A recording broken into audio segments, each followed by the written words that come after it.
Oh, it's a pirate's life for me. A pirate's life for me. A pirate's life. A pirate's life. A pirate Christmas tale. Hey, Satanico here once again for God Loves Christmas Comics.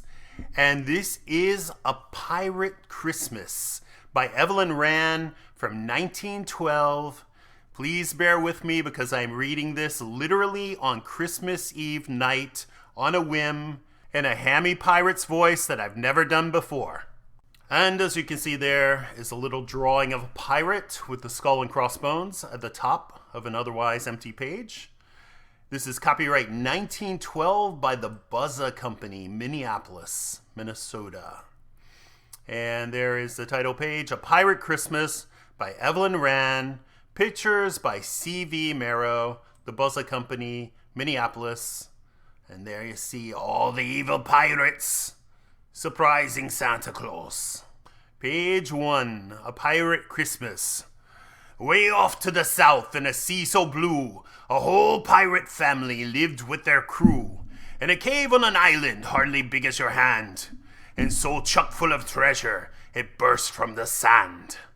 Pa Pirate planned in his wicked old head to take Ma Pirate, Willie, Tilly, and Ted, all on a filibustering cruise, so they manned the boat by ones and by twos. Ma sat at the tiller and Pa at the oar, and a pull from his arms made the jolly boat soar.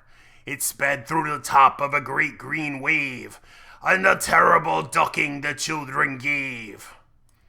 There's Ma and Pa at the tiller and at the oar. Yo ho! Yo heaver! Yo heaver!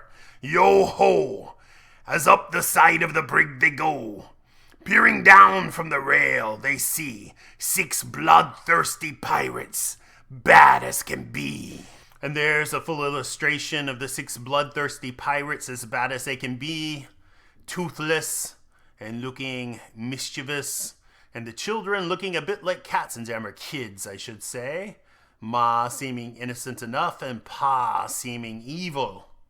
When the pirate family stepped on board, the captain, Pa Pirate, shone like a lord, and the pirate crew with great respect all bowed so low they bumped the deck. Then pacing the deck with a voice loud and bold, Pa Pirate shouted commands of old. But the pirate kids got weak in the knees as they spied the black flag floating free in the breeze.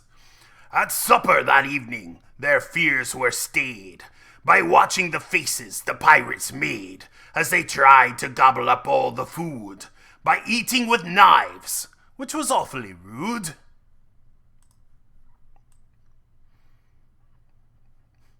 And then one and all, after saying their prayers, were cuddled away in their bunks downstairs.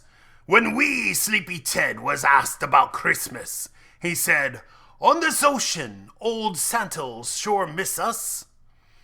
As the night came on, the wind came up, but the brig rode the sea like a little tin cup, away to the north with all sails set, after the biggest and the richest prize yet. And so all, with all aboard made tight, the Jolly Jane rode away into the night, while down in the hold not a renegade, but what was drinking his red lemonade. When the kids came on deck that Christmas morn, greeting their eyes was a sight forlorn. A whole shipload of little poor children had been caught, and Papa no quarter had given. Then as each wee tad toddled out on the plank, Pa Pirate gave each one a big sounding spank with the flat of his sword, not hurting a speck, but sending them spinning clear onto the deck.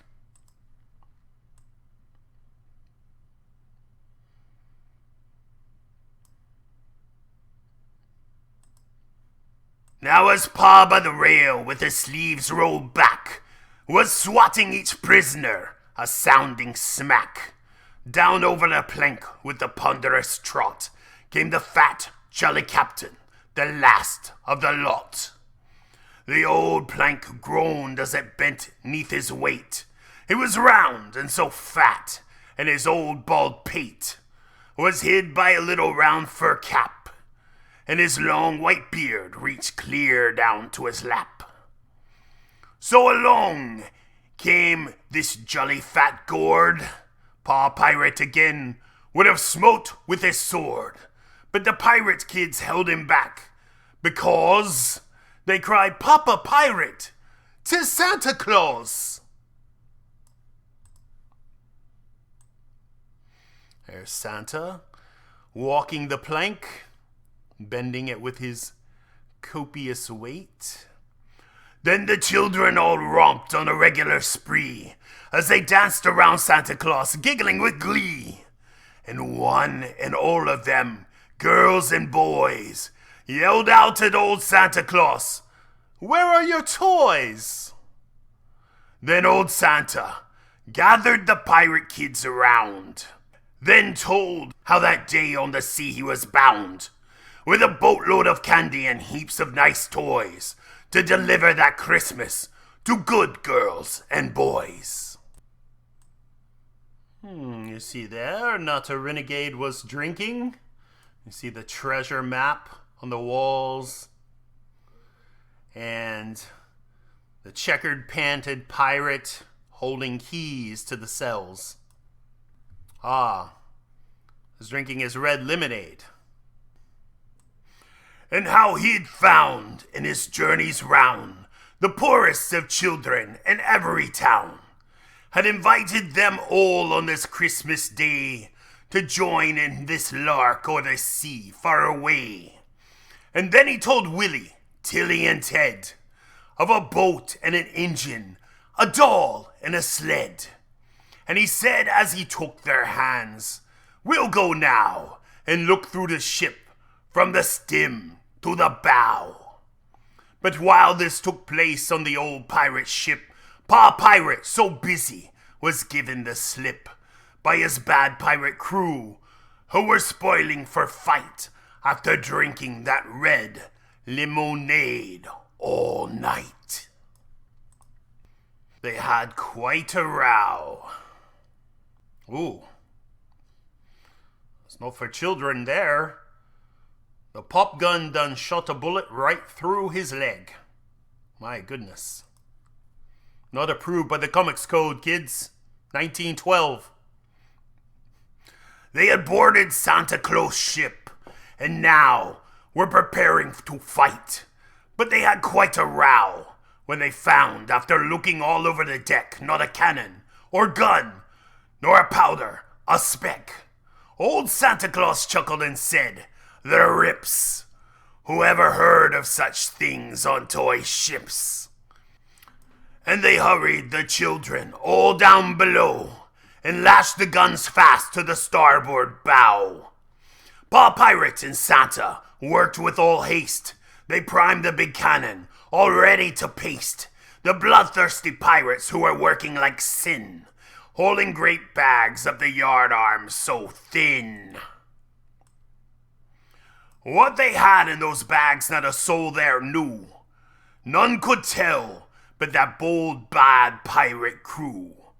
But just as they were all scrambling aloft, Pa Pirate shot one of the cannons off. Fell kerswat on a big bass drum. And oh, such a noise, and oh, such a sight. One pirate fell with all of his might, and he lit kerswat on a big bass drum. And the rest of them thought 'twas another gun. So they opened the bags and they yelled, "Look out!" As with candy and toys they began to clout.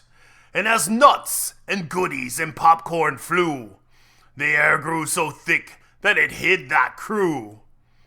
And while they were hid, they sang so loud, they cussed as they sang, and each villain vowed that they'd bury old Santa and Pa Pirate too, and the children in the ship they would sink from view. But soon they heard a merry shout, and as soon they realized what 'twas about, They had emptied their bags, and there below, their eyes beheld quite a Christmas show.